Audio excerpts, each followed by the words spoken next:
दोस्तों, मैं मोहन कौशिक आपका हार्दिक स्वागत करता हूं आज की एडिटोरियल के अंदर।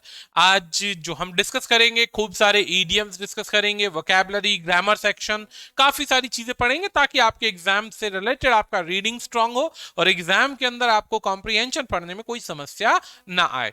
टॉपिक है हमारे पास मैरेड वॉर्स, यानी कि म्यांमार में बढ़ती हुई मुसीबतें जो बढ़ती जा रही हैं, कम नहीं हो रही हैं। ऑन म्यांमार वॉर विद की अंदर ही अंदर उनके एक सिविल वॉर फैलने की आसार हो गए हैं, आपस में एक दूसरे से लड़ाई स्टार्ट होने वाली। तो सबसे पहला वर्ड आता है वोज। वोज का अर्थ होता है मुसीबत या संकट। मुसीबत या संकट, बढ़ती हुई मुसीबतें जो कम नहीं हो रही हैं। अगला वर्ड है जोंटा। जोंटा पढ़िए, जंटा पढ़िए, जो भी आपको पढ़ना है पढ़ सकते हैं, क्योंकि ये अफ्रीका के वर्ड्स हैं, तो अफ्रीका में यूज होने वाले वर्ड्स हैं, तो हम इन्हें जुंटा ही पढ़ते हैं फिलहाल। इसका अर्थ होता है, ध्यान दीजिएगा, एक ऐसा ग्रुप जो मिलिट्री के दबाव में का या मिलिट्री के कंट्रोल में काम करता है और देश के अंदर रूल चलाने की कोशिश कर रहा है, यानी कि देश के ऐसी पोजीशन पर है जैसे कहते हैं तख्ता पलट, यानी कि सेना के पास जब पूरा कंट्रोल आ जाता है पूरे देश का या शासन चलाने का, तो वहां पर वर्ड आता है ऐसा ही कोई जॉन, एक मिलिट्री ग्रुप। अगला वर्ड है नोटोरियस। नोटोरियस कहते हैं कुख्यात को, बदनाम को, एक ऐसा व्यक्ति जो अपनी एक्टिविटीज की वजह से पूरे जगहों पर बदनाम होता है। अगला वर्ड आता है हमारे पास कैरीड आउट। कैरीड आउट का मतलब होता है किसी चीज को अंजाम देना। बच्चा ये एक फ्रेज है, फ्रेज का अर्थ होता है कि वर्ब प्लस प्रीपोजिशन जब जुड़ते हैं तो नया शब्द आपके सामने आता है। अगला वर्ड आता है कॉम्बेट। कॉम्बेट होता है युद्ध, लड़ाई। कॉम्बेट होता है युद्ध, लड़ाई या आमने सामने के वाद विवाद या संघर्ष के लिए हम इसे यूज करते हैं। एंटिटी कहते हैं नाउन को। एंटिटी होता है अलग और स्वतंत्र अस्तित्व वाली वस्तु, यानी कि जो प्रेजेंट है और उसकी खुद की एक आइडेंटिटी है। अगला वर्ड आता है कूप। मिलिट्री कूप कहते हैं तख्ता पलट को, जब सरकार का तख्ता पलट हो जाता है, यानी कि जब आर्मी के रेबेलियंस या आर्मी रेबेल कर देती है, विद्रोह कर देती है, विरोध कर देती है शासन का और देश के खिलाफ अपने ही रूल को चलाने की कोशिश करती है, तो हम वर्ड यूज करते हैं कूप। कूप कहते हैं तख्ता पलट को। अगला वर्ड हमारे पास आता है टॉपिल। टॉपिल एक वर्ब है। टॉपिल, टॉपिल का मतलब होता है वर्ब, जब हम सत्ता के अंदर देश के किसी नेता को, पूरी की पूरी पॉलिटिकल पार्टीज को अपने कंट्रोल में लेकर उसको वहां से हटा देते हैं। बहुत सारे देशों में ऐसा देखने में आया है कि आर्मी के आधार पर पूरे के पूरे देश का तख्ता पलट कर दिया जाता है। वहां के नेताओं को, प्रधानमंत्री को, राष्ट्रपति को बंदी बना लिया जाता है और सरकार के नाम पर सेना जो होती है वो शासन चलाती है। मिलिशियाज आतंकवादी ग्रुप को कहते हैं। मिलिशियाज वैसे कहा जाता है आतंकवादी ग्रुप जो प्रोफेशनल सोल्जर्स नहीं होते हैं, लेकिन प्रोफेशनल सोल्जर्स की तरह काम करने की कोशिश करते हैं। अगला वर्ड आता है बच्चा स्वेट्स। अगला वर्ड आता है स्वेट्स। स्वेट्स का मतलब होता है किसी चीज को रैप करना, कवर करना, चारों तरफ से बांध देना। वैसे इधर इसका हिंदी तात्पर्य अगर गूगल पर देखेंगे तो पट्टी बांधना होता है किसी घाव, जख्म या किसी भी चीज को छुपाने के लिए।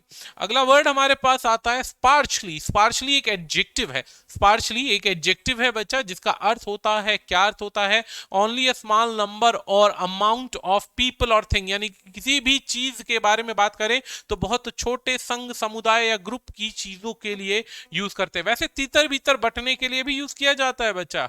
ऐसा ही वर्ड है अगला रिलाइड ऑन। रिलाइड ऑन का मतलब क्या होता है? रिलाइड ऑन एक फ्रेज है, इसका अर्थ होता है किसी चीज पर भरोसा करना, विश्वास करना। अगला वर्ड आता है डिसप्रपोर्शनेट। डिसप्रपोर्शनेट क्या होता है? डिसप्रपोर्शनेट होता है जब कोई चीज का मेल नहीं होता, अनु में एक तरीके से बेमेल होती है। कोई भी चीज कहीं भी रखी हुई है, कोई एग्जैक्ट कैटेगरी नहीं है, सीक्वेंस में उन चीजों को नहीं बनाया गया, ना ही बांटा गया, तो इसी को कहते हैं असंगत कह दो, बेमेल कह दो या अनुपातहीन कह दो, यानी कि अन्य वस्तुओं की तुलना में बहुत बड़ा या बहुत छोटा। यानी कि जब आप कोई चीज बनाना चाहते हैं, एक तरफ कंपटीशन की बात करते हैं और दूसरी तरफ सिमिलैरिटी कोई है ही नहीं बच्चा। जब सिमिलैरिटी कोई है ही नहीं तो उसे कहते हैं डिस प्रपोर्शनेट। अगला वर्ड आता है टेसिट। टेसिट एक एडजेक्टिव है, इसका अर्थ होता है क्या, understood but not actually said, यानी ऐसे शब्दों को समझना जो बोले नहीं गए, आपके एक्शन से, गतिविधियों से उनको समझने का प्रयास किया गया है। ये टेसिट बहुत इंपॉर्टेंट वर्ड है, कॉम्प्रिहेंशंस में अक्सर ये सिनोनियम्स के रूप में पूछा जाने वाला वर्ड है। अर्ग होता है किसी चीज के लिए प्रेरित करना, विनती करना बार बार, ये एक वर्ब है। यानी कि जब आप किसी काम को एडवाइज करते हैं या बहुत कोशिश करते हैं कि वो काम कर दिया जाए, तो उसे कहते हैं, क्या कहते हैं, परसुएड करना, विनती करना, अर्ग करना, कि भाई किसी व्यक्ति को कुछ करने के लिए समझाना या प्रेरित करना कि भाई आप इस काम को यदि करते हैं तो ये काम का बेनिफिट मिलेगा। ठगिश होता है ठग के समान। ठग कहते हैं किसको, चोर, उचक्का, बेईमान, ठग। जैसे भारत में भी एक ठग है ना जो पकड़ा गया है, आपको याद होगा जैकलिन फर्नांडिस के लिए नाम पर वो पकड़ा गया है, महेश नाम का वर्ड। ठीक है, अगला वर्ड होता है इम्प्यूनिटी। इम्प्यूनिटी होता है दंड का अभाव, यानी सजा से मुक्ति। इम्प्यूनिटी कहते हैं सजा से मुक्ति। If a person does something bad with impunity, एक ऐसा व्यक्ति जिसके पास एक तरीके की पावर है कि उसे सजा तो नहीं मिलेगी लेकिन वो फिर भी गलत काम करता है, तो इम्प्यूनिटी कहते हैं सजा से छूट मिलना। स्ट्राइफ, स्ट्राइफ किसे कहते हैं, विवाद या झगड़ा, विवाद या झगड़ा। इंप्यूनिटी के लिए आप ये मान सकते हैं कि बहुत सारे नेता ऐसे होते हैं जिनको पता है कि उनके हाथ में सत्ता है, क्षमता है, पावर है और उनका सरकार या कोई भी विपक्ष या कोई भी बिगाड़ नहीं सकता कुछ। ऐसी परिस्थिति में जब बात आती है तो वो काम तो करते हैं और इंप्यूनिटी से बच जाते हैं। एक तरीके का उनके पास वीटो पावर कह सकते हैं, जिसके अंदर निषेध अधिकार है कि भाई उनको कोई नुकसान नहीं पहुंचाया जा सकता। इसकी हिंदी में आपको बता चुका हूं पूरी की पूरी, मैरेड वॉयज यानी बढ़ते हुए संकट या बढ़ती हुई समस्याएं, और म्यांमार के अंदर चलने वाला युद्ध जो बेकार में एक तरीके से सिविल वॉर के रूप में बदलने वाला है और आम जनता जो है इसके बेसिकली शिकार हो चुकी है, इसमें फंसती जा रही है। तो चलिए बढ़ते हैं ऐसे ही कुछ वर्ड्स को समझने के लिए। कोशिश करूंगा कि एक एक चीज को समझाया जाए, एक एक लाइन को समझाया जाए ताकि काम बने। सबसे पहला वर्ड आता है बच्चा हमारे पास, क्या है देखते हैं। ओके चलिए स्टार्ट करते हैं। सबसे पहला वर्ड पढ़िए यहाँ पे, ओनली। ओनली का मतलब केवल एक ही सॉल्यूशन है। ओनली सॉल्यूशन किस चीज के लिए, ये सॉल्यूशन को समझाने के लिए अपोजिशन दिया गया है, यानी कि म्यांमार में बढ़ती हुई मुसीबतों को सुलझाने के लिए केवल एक ही सॉल्यूशन है और वो क्या है, इज द रिस्टोरेशन। रिस्टोरेशन पुनः स्थापित किया जाए, पुनः स्थापित किया जाए किस चीज को, डेमोक्रेसी को पुनः स्थापित किया जाए, डेमोक्रेसी को, अपना सेना का रूल खत्म करके दोबारा से लोकतंत्र को अगर स्थापित किया जाता है तो वर्ड बनेगा, क्या बनेगा, रिस्टोरेशन। अब आगे बढ़ते हैं यहां पर, अब आगे बढ़ते हैं। पहली चीज सेंटेंस से आपको पता चल जाएगा दोबारा से स्थापित करने का अर्थ क्या है, कि एट प्रेजेंटली वहां पे क्या नहीं चल रही है, डेमोक्रेसी नहीं चल रही है और उसे दोबारा स्थापित करना है। तो रीड बिटवीन द लाइंस के आधार पर, टेसेट के आधार पर आप समझ सकते हैं कि इधर हिडन मीनिंग समझना है। आगे बढ़ते हैं अगले पॉइंट की तरफ। अगला पॉइंट कहता है म्यांमार की मिलिट्री, डिड यानी पास्ट टेंस वर्ब की second form, did it again, दोबारा कर दिया। क्या कर दिया अभी नहीं पता, लेकिन इस लाइन से एक बात पता चल रही है कि पहले भी मिलिट्री ने क्या किया था, तख्ता पलट कर रखा था और सारी की सारी शक्ति क्षमता किसके हाथ में थी, सारी की सारी शक्ति और क्षमता थी सिर्फ और सिर्फ वहां की सेना के हाथ में। ऑन ट्यूसडे, मंगलवार की बात है बच्चा, द जोंटा, अभी हमने जोंटा के बारे में पढ़ा। जोंटा कौन था, मिलिट्री का एक ग्रुप था जो एक्चुअल में व्यवहारिक रूप से मिलिट्री नहीं है, लेकिन क्या कर रहे हैं, वे मिलिट्री के ऑफिसर थे जो ताकत के आधार पर देश पर शासन करना चाहते हैं। नोटोरियस फॉर इट्स अटैक, यानी बदनाम है किस चीज के लिए, for its attack on civilians, बदनाम है कि वो सिविलियंस पर अटैक करते हैं। For it attacks, it's attacks यानी कि बार बार कांस्टेंट अटैक करते रहते हैं। कैरीड आउट, अभी लेटेस्ट में मंगलवार को क्या किया, कैरीड आउट यानी पूरा किया। क्या पूरा किया है, एयर स्ट्राइक करी। एयर स्ट्राइक का मतलब क्या होता है, हवा से वार किया, बम गिराए, किस चीज पर, ऑन, जनता पर या ऑन अपोजिशन गैदरिंग, एक जगह पर विरोधी पार्टी के लोगों की गैदरिंग हो रही थी। ठीक है, गैदरिंग हो रही थी in the rebel held, in the rebel held, rebel कहते हैं विद्रोहियों को, विरोधियों को। अब यहां पर कहता है रेबल हेल्ड सैगेजिंग रीजन, सैगेजिंग एक रीजन है, जगह है, सैगेजिंग एक रीजन है, जगह जहां पर ये गैदरिंग हुई और यहां पर एयर स्ट्राइक हुई। अब एयर स्ट्राइक के बाद बच्चा ध्यान दीजिए क्या कहता है, एयर स्ट्राइक के बाद यहां पे बात आती है, एयर स्ट्राइक के बाद आती किलिंग ओवर 100, 100 लोग मारे गए। अब ये 100 लोगों में कौन कौन है, तो इस बात को समझाने के लिए कहता है इंक्लूडिंग विमेन एंड चिल्ड्रन, इसमें औरतें भी थी और बच्चे भी थे। आगे कहता है द नेशनल यूनिटी गवर्नमेंट, ये शॉर्ट फॉर्म है, आगे इस शॉर्ट फॉर्म का बार बार यूज होता है, यानी कि जहां पे भी शॉर्ट फॉर्म दी जाती है इसका मतलब वो कंटिन्यूस यूज होगी, एक फिक्स शॉर्ट फॉर्म है। नेशनल यूनिटी गवर्नमेंट जो है क्या चला रही है, एक पैरेलल एडमिनिस्ट्रेशन चला रही है, किसके द्वारा बनाई गई है, फॉर्म्ड, फॉर्म्ड का मतलब बनाया जाना, अपोजिशन ग्रुप्स के द्वारा बनाई गई है, एज वेल एज विटनेसेस, उन गवाहों के द्वारा बनाई गई जिन्होंने ये सब कुछ होते हुए देखा। अब सैड अ फाइटर जेट, ऐसा कहा गया कि एक fighter jet and a combat helicopter, और जो लड़ाई में इस्तेमाल होने वाला हेलीकॉप्टर है जिसे हम कॉम्बैट हेलीकॉप्टर कहते हैं, बॉम्ब्ड, बॉम्ब्ड एक वर्ब बना दी, वैसे एक संज्ञा है, ईडी लगा के सब वर्ब बना दिया, बॉम्ब्ड यानी बम गिराए गए। कहां पर गिराए गए, बॉम्ब्ड द गैदरिंग, गैदरिंग जहां पर लोग इकट्ठे हुए थे। अब ये इकट्ठे हुए थे, यहां पर पॉइंट खत्म हो गया। विच का प्रयोग किया गया गैदरिंग के लिए, क्योंकि एक रिलेटिव प्रोनाउन है, रिलेटिव प्रोनाउन है, विच वॉज सेलिब्रेटिंग। अब जो गैदरिंग थी क्या कर रही थी, वॉज सेलिब्रेटिंग, पास्ट टेंस है, सेलिब्रेट कर रही थी, क्या सेलिब्रेट कर रही थी, द ओपनिंग, ओपनिंग यानी कि किसी भी चीज का समारोह हुआ, शुरुआत हुई किसी की, एन एडमिनिस्ट्रेटिव ऑफिस ऑफ एनयूजी, यानी उन्होंने यहां पर सेलिब्रेट कर रहे थे कि एनयूजी यानी नेशनल यूनिटी विटनेस का एक ऑफिस स्टार्ट हुआ और उसकी ओपनिंग के लिए लोग क्या कर रहे थे, सेलिब्रेट कर रहे थे।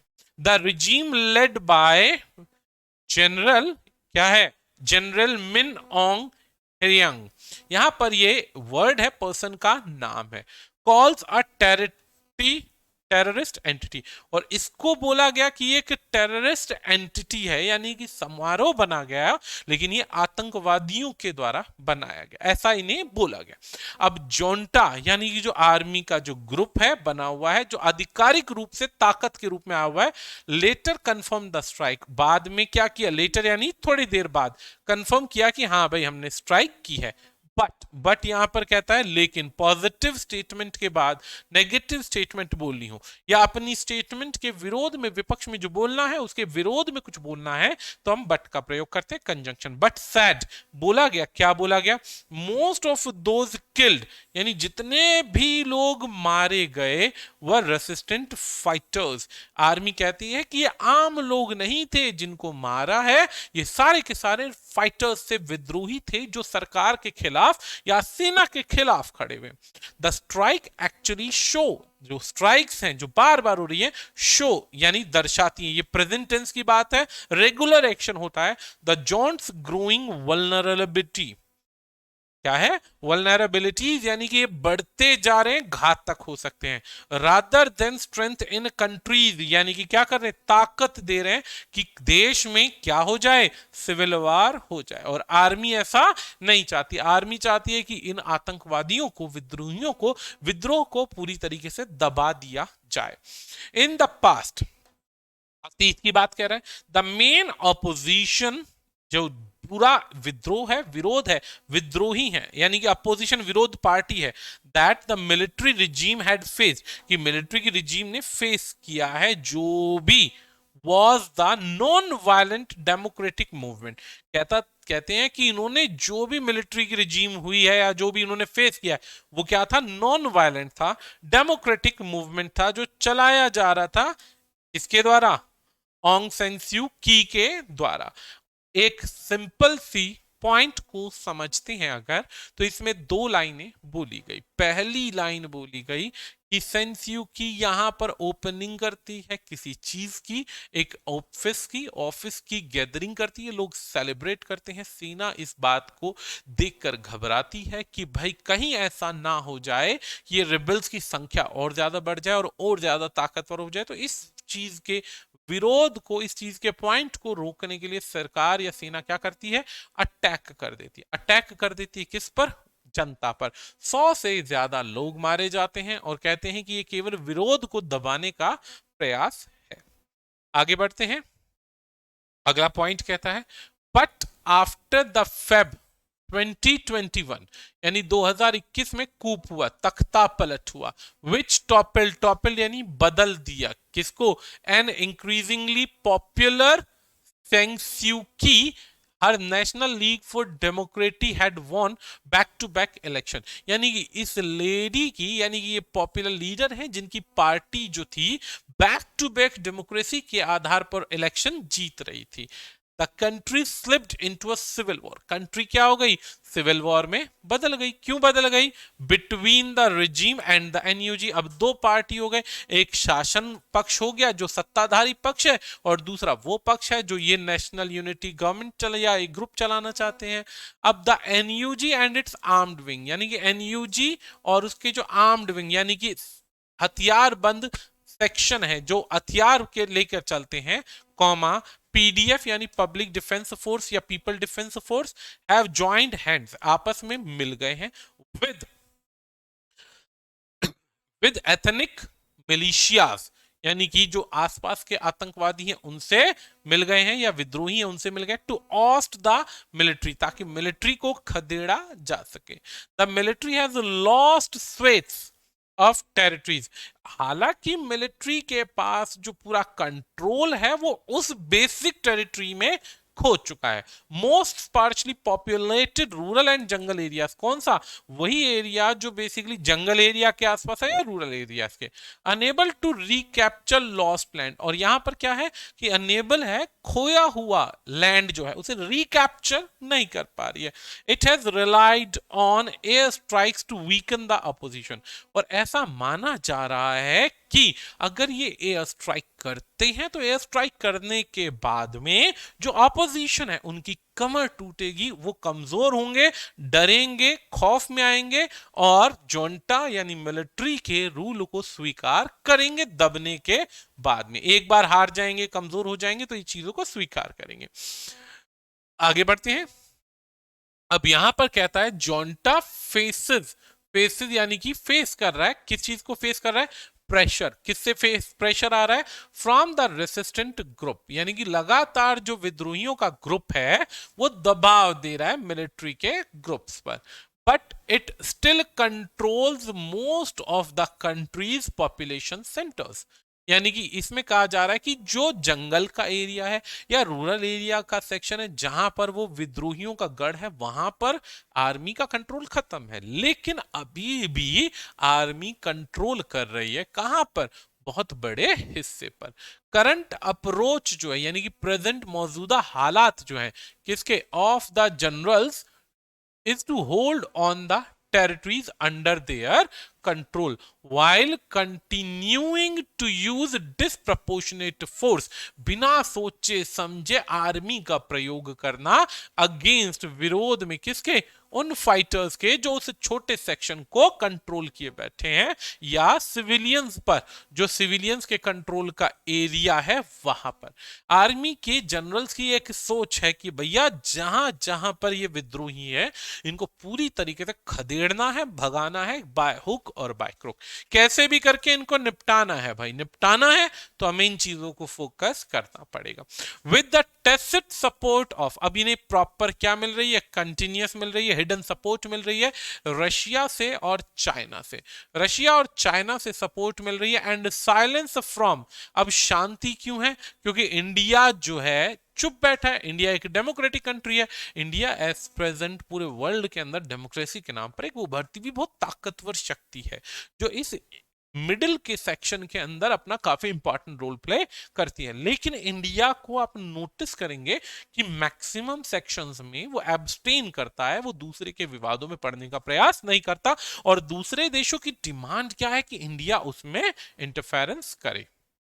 अब ध्यान दीजिएगा, General Min Aung Hlaing does not face any regional pressure either. हालांकि ये जो जनरल है, इन पर कोई और इंडिया तो बोल नहीं रहा और कोई कंट्री प्रेशर कर नहीं रहा, तो जाहिर सी बात है कि अपनी मनमर्जी चला रहे हैं। The Association of South East Asian Nation यानी आसियान की बात हो रही है, earlier proposed 5 point peace plan. शुरुआत में कोशिश की गई थी कि 5 पॉइंट्स पे पीस प्लान होना चाहिए। अर्ग की गई थी, बात की गई थी, प्रेशर किया गया था किस बात के लिए? एन एंड ऑफ हॉस्टिलिटी, यानी कि बिना बात की जो लड़ाई झगड़ा या हॉस्टाइल बनाया जा रहा है उनको खत्म किया जाए। एंड स्टार्टिंग इंक्लूसिव डायलॉग, और उम्मीद की जा रही थी कि इन दोनों के बीच में बातचीत की जा सके। बट लेकिन जनरल्स जो हैं आर्मी के, उन्होंने मना कर दिया। किस चीज के लिए मना किया? बात करने से। किससे? ऑपोजिशन से। And are not ready to share power. और जनरल्स क्या कहते हैं? नहीं भाई, अब हम पावर को शेयर नहीं करेंगे। स्टेटस क्यू का मतलब होता है परिस्थिति बिल्कुल समान बनी हुई है, हाउएवर जैसे तैसे, इज अनसस्टेनेबल, और उसमें सस्टेन कर पाना एकदम डिफिकल्ट हो गया है।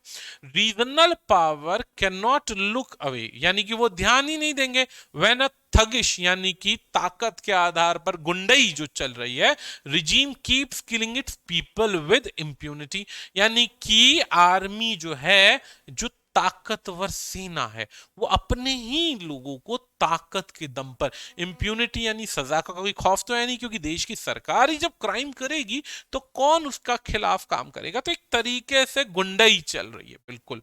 अब peaceful resolution in Myanmar is essential, बहुत आवश्यक है। क्या?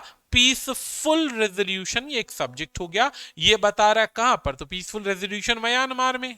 हेल्पिंग वर्ब आ गई, यानी कि इज एसेंशियल। किस चीज के लिए एसेंशियल है? फॉर द स्टेबिलिटी, यानी कि स्थिरता बनी। कहां पर बने? साउथ ईस्ट एशिया में बने। एक लाइन खत्म हो गई। एंड हेंस, और इस प्रकार आसियान यानी Asian and regional powers such as Russia, China, India should not see civil strife as an internal problem of Myanmar।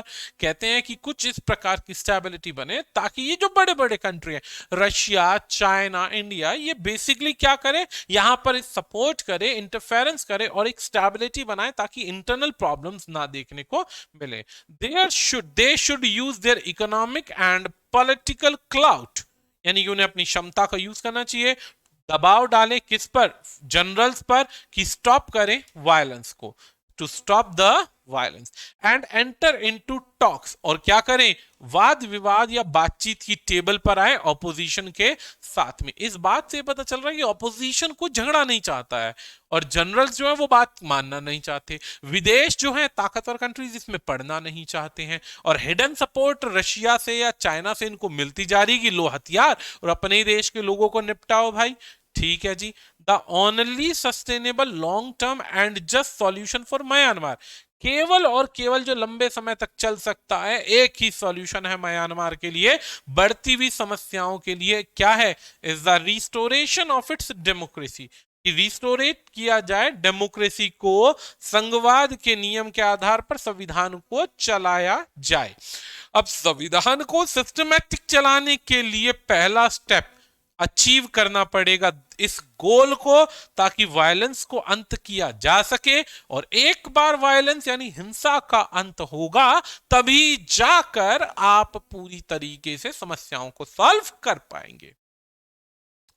अब आता है हमारे पास आज के कुछ क्वेश्चंस, ईडियम्स हैं हमारे पास में। इन ईडियम्स को डिस्कस करते हैं। ये आज की क्लास के जो ईडियम्स हैं बहुत जरूरी हैं एसएससी, बैंक या हर उस एग्जाम के लिए जो किसी भी तरीके से एग्जाम के लिए बहुत ज्यादा इंपॉर्टेंट होते जा रहे हैं। पहला वर्ड है कानून के हाथ। अब अक्सर बोलते हैं ना आर्म्स ऑफ द लॉ, सुना होगा कानून के हाथ बहुत लंबे होते हैं। बहुत लंबे का मतलब होता है कि जो कानून है, नियम है, वो कहीं से भी क्राइम को, समस्याओं को, किसी भी चीज को हर तरीके से रोक सकता है, समाप्त कर सकता है। उसे कहते हैं कानून के हाथ होना। 1539 के अंदर जब राजा महाराजा जो होते थे ग्रीक के, रशिया के, या एक तरीके से अलग अलग देशों की, इनकी पावर जो थी वो बढ़ती जा रही थी, कंट्रोल बढ़ता जा रहा था, तो सुरक्षा भी जो थी वो मजबूत होती जा रही थी। तो वो जो सुरक्षा कर्मी थे वो हर उस जगह तक पहुंच जाते थे जहां पे क्रिमिनल क्राइम करके भागने का प्रयास करता। तो ऐसी परिस्थिति में जब कानून को स्ट्रांग किया जाता है, नियमों को स्ट्रांग किया जाता है, तो उसे कहते हैं कानून के हाथ लंबे होना। और कानून के हाथ लंबे होने का मतलब होता है कि अथॉरिटी जो होती है, यानी जिनके पास शक्ति है, क्षमता है, वो पावर और नियमों को बढ़ाते हैं ताकि किसी भी प्रकार से आम जनता को समस्या ना हो। अगला वर्ड है bad hair day. Bad hair day का मतलब क्या होता है? सपोज करो, एक छोटा सा उदाहरण, महिलाओं को फंक्शन में जाना है, फंक्शन में जाना है, तैयार होना है, जाहिर सी बात है। अब ऐसे में अगर महिलाओं को फंक्शन में जाना है और उसके जो बाल हैं वो ही प्रॉपर स्टाइल ना बन पाए, हेयर ही ना मेंटेन हो, तो उसकी खुद की सुंदरता में उसके बाल ही एक तरीके से रोड़ा बन जाते हैं। अब इसी कंसेप्ट को दूसरे तरीके से समझते हैं, जब अपने ही द्वारा किए गए रिसोर्सेज अपने लिए ही मुसीबत बन जाते हैं, तो उसे कहते हैं bad hair day. Bad hair day का मतलब होता है आपके खुद के एफर्ट्स जो हैं खुद के लिए ही क्या बन जाए? प्रॉब्लम बन जाए। तो a day when your on people cause problem for you, cause problem for you. तो बैड हेयर का मतलब होता है नॉर्मली कि आपके खुद के अंग, शरीर का कोई हिस्सा आपके लिए मुसीबत बन जाए। एक देश को चलाने के लिए 4 स्तंभ होते हैं, जिसमें से एक स्तंभ मीडिया होता है, एक सरकार शासन होता है, एक न्यायपालिका होती है, एक कार्यपालिका होती है। तो इस प्रकार के जब स्तंभ होते हैं, उनमें से कोई एक स्तंभ अपने ही देश के हिस्से को रोड़ा बनना शुरू हो जाए, तो उधर हम कहते हैं क्या? Bad hair day. जैसे शरीर का अंग है ना, एक ये अंग हो गया, एक ये अंग हो गया पूरी बॉडी का, तो इस प्रकार से अंगों को बोला जाता है कि ऐसा जब आपके खुद के लोग ही आपको परेशान करें। ऑजियन स्टेबल किसे कहते हैं? ऑजियन स्टेबल ऑगस्ट स्टेबल का पार्ट है। स्टेबल कहते हैं जब घोड़ों को रखा जाता है। कहा जाता है कि एक टाइम था जब हरक्यूलिस को एक मौका दिया गया था कि इनाम मिलेगा।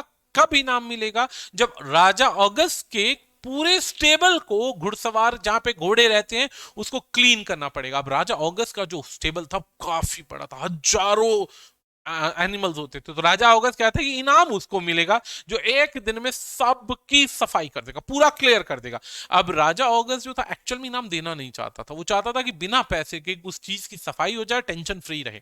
लेकिन होता क्या है, हरक्यूलिस इस टास्क को ले लेता। हरक्यूलिस बड़ा दिमाग लगाता है, दिमाग लगा के नदी का रुख राजा के अस्तबल की तरफ कर देता है और कचरा निकालने के लिए अस्तबल में 2 बड़े बड़े छेद कर देता है ताकि पानी हर एंगल से निकले और सारा कचरा जो है उन छेद की, पानी के छेद से निकलता चला जाए। इस प्रकार से पूरा स्टेबल सुधर जाएगा। तो ऐसे में राजा का स्टेबल भी साफ हो गया और राजा से हरक्यूलिस जब इनाम मांगने गया तो कहता मैंने ऐसी इनाम की कोई पेशकश तो की ही नहीं थी, जाओ जाकर जुडिशरी में चले जाओ, लेकिन मैंने ऐसा कुछ बोला नहीं। क्या अब 2 लोगों के बीच में कही गई वार्तालाप जिसके अंदर कार्य यानी ऑगस्ट के स्टेबल में काम भी हुआ और उसको पूरा करने के बाद इनाम ना देना यानी करप्ट प्रैक्टिस करना ईडियम बना। हिस्टोरिकल रूप के अंदर हम पूरा का पूरा जब किसी भी चीज का ईडियम सर्च करते हैं तो ईडियम के ओरिजिन की बात करें तो हर ईडियम का पहली बात ओरिजिन नहीं मिलता,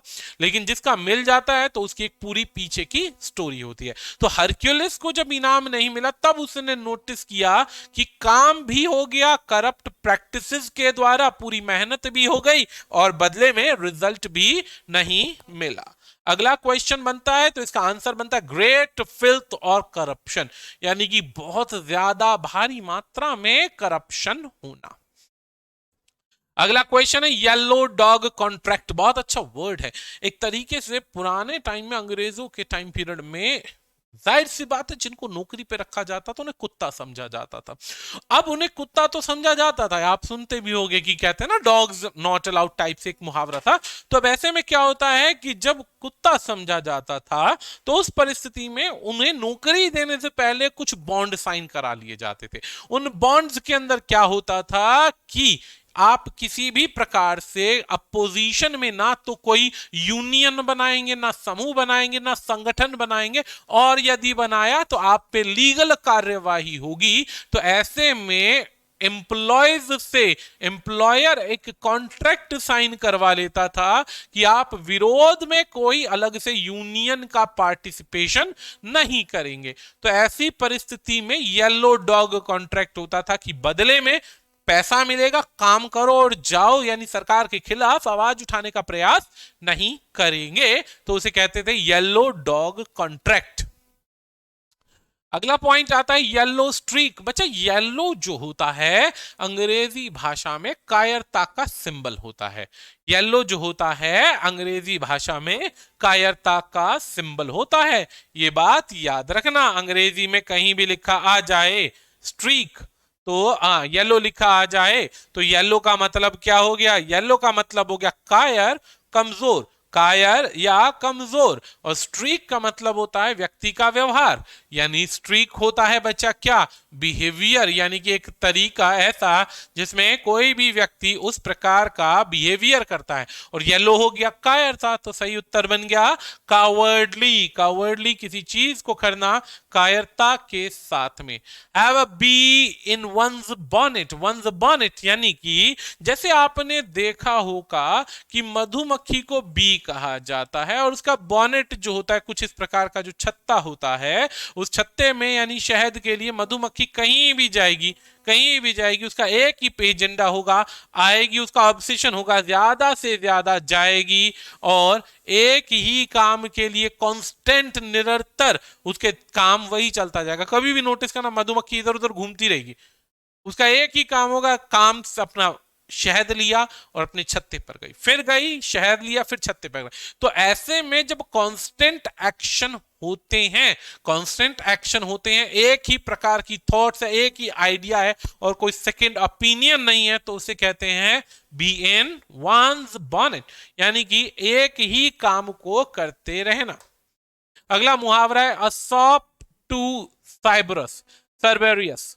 सर्बेरियस एक्चुअल में उन डॉग्स को बोला जाता था, सर्बेरियस उन डॉग्स को बोला जाता था जो एक तरीके से तीन मुंह वाला डॉग होता था।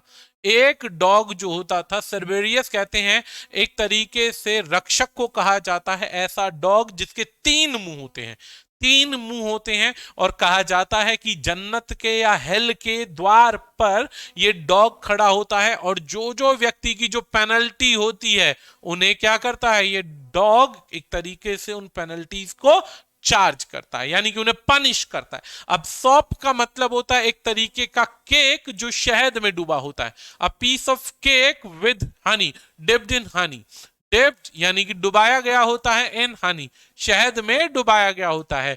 अब कहा जाता है कि जब एक कहा जाता है, एक सिंपल सी पॉलिसी है कि जब ऊपर जाओगे तो कहते हैं ना क्या मुंह दिखाओगे, ऐसी परिस्थिति में हम क्या करते हैं, एक ऐसा ऑफर देते हैं, कहते हैं ना ऐसा ऑफर देते हैं कि हम बच जाएं या पनिश ना मिले। तो हेड्स नाम के, हाइडीज जिसे आप कहते हैं, उसके द्वार पर पहुंचने के लिए इस डॉग से या इस तरीके से इस ऑफिसर से या इस मजबूत पर्सन से बचाव करने के लिए कोई ना कोई लालच या कोई ना कोई ऐसा प्रोसेस देना पड़ता है ताकि आप खुद को निकाल सके इस मुसीबत से, खुद को निकाल सके इस मुसीबत से। तो जब इस मुसीबत से निकालने की बारी आती है, जब इस मुसीबत से निकालने की बारी आती है तो आप क्या करते हैं, कोई धोखेबाजी का, कोई रिश्वत का रास्ता ढूंढते हैं, रिश्वत का रास्ता ढूंढते ताकि रिश्वत देकर बचा जा सके, रिश्वत देकर बचा जा सके। तो असॉप टू सर्बेरियस का मतलब होता है कि उस प्रोटेक्टर को, उस रक्षक को धोखा देना, ब्राइब दे के आगे बढ़ना जो उस चीज की प्रोटेक्शन कर रहा है जिस पे पूरा नेशन, सृष्टि बसी हुई है। तो आगे बढ़ते हैं, सही उत्तर बनेगा क्या, कॉन्सिलेटरी ऑफर यानी रिश्वत, याद रखना। अगला वर्ड है to be up in arms. Up in arms मतलब एकदम अब एकदम गुस्से में आ जाना, बाजू ऊपर कर लेना, फ्रस्ट्रेट हो जाना, एक ऐसी परिस्थिति में आ जाना, एक ऐसे गुस्से में आ जाना कि यार अब तो काम बन ही नहीं रहा, अब तो काम बन ही नहीं रहा, तो बिना बात के और एफर्ट्स करने की आवश्यकता नहीं। कई बार होता है कि हम जब फ्रस्ट्रेट हो जाते हैं तो हम अपनी बाजू ऊपर कर लेते हैं कि देखी जाएगी, अब हम रेडी हैं भाई। रेडी मीन्स ऐसे करके तैयार हो जाना। Up in arms, up in arms मतलब ऐसे फीस्ट बना लेना, लड़ाई की तैयारी कर लेना। उसके लिए हम कहते हैं, कब हम ऐसे एंगर करते हैं, अपने आर्म्स को कब ऊपर करते हैं, जब हम लड़ाई के लिए तैयार हो जाते हैं। अब अगला वर्ड है विंडो ड्रेसिंग। विंडो ड्रेसिंग का मतलब क्या होता है?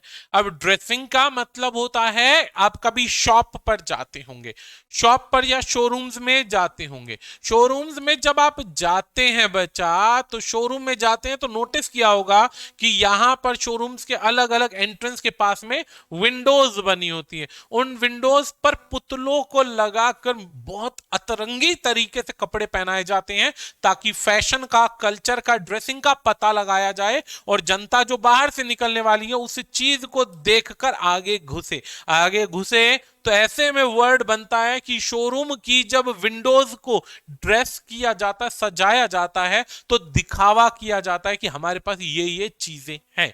तो ऐसे में वर्ड आता है, क्या आता है? प्रिटेंस। प्रिटेंस का मतलब होता है दिखावा करना कि हमारे पास क्या क्या प्रोडक्ट्स हैं जो हम जनता को दिखा सकते हैं, ल्यूक्रेटिव ऑप्शंस हैं, ताकि हम उसे बुला सकें।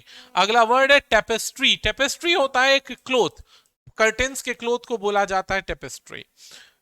तो वर्ड आ गया हमारे पास प्रिटेंस। प्रिटेंस के बाद जब हम आगे बढ़ते हैं तो अगला पॉइंट क्या है? To a T.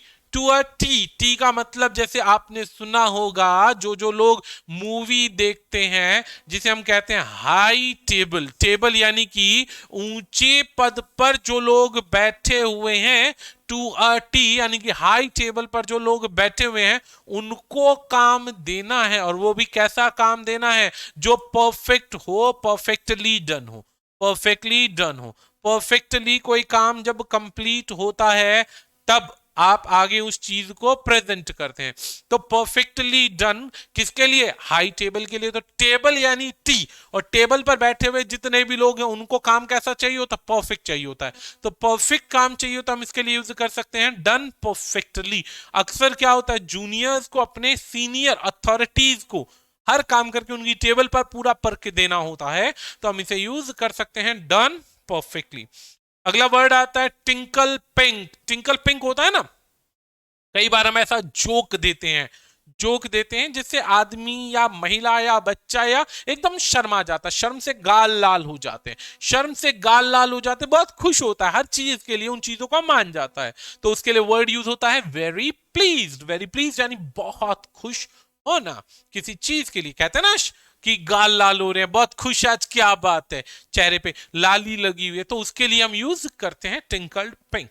अगला वर्ड है turf war. Turf war, turf होता है वैसे घास, टर्फ होता है घास। एक घास के ऊपर वॉर की गई, घास के ऊपर वॉर की गई है तो बड़ा गलत हो जाएगा, लेकिन टर्फ वॉर को क्या कहते हैं? हिंसात्मक, हिंसात्मक विवाद। टर्फ वॉर को कहते हैं बच्चा हिंसात्मक विवाद। हिंसात्मक विवाद का मतलब क्या होता है?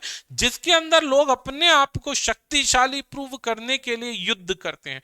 आपने बास्केटबॉल, एक तरीके से वो कौन सा गेम होता है जिसके अंदर बास्केटबॉल नहीं होता, एक बॉल का गेम होता है जिसमें सोल्जर्स एक दूसरे को धक्का मुक्की करते, बॉल उठाकर फेंकते हैं, और इस टाइप का एक गेम होता है। ये इंडिया में प्ले नहीं किया जाता, बाहर होता है। इसके अंदर क्या होता है?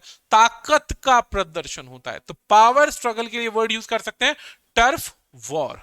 Turf war. अगला वर्ड आता है अंडर फायर। अंडर फायर का मतलब क्या होता है? कहते हैं ना, आपने कोई काम किया, गड़बड़ हो गया, बॉस आग बबूला हो गया और आग के गोले बरसाने लगा, आग के गोले बरसाने लगा, यानी आपके काम को बुरी तरीके से क्रिटिसाइज करने लगा, पूरी तरीके से निंदा करना, कहते हैं अंडर फायर। अगला वर्ड है रिट लार्ज। रिट लार्ज का मतलब क्या होता है? रिट लार्ज का मतलब होता है किसी भी चीज को, किसी भी काम को इस तरीके से परफॉर्म करना जो एक तरीके से बहुत जरूरी है, लेकिन एक प्रॉब्लम्स है, लेकिन एक प्रॉब्लम है।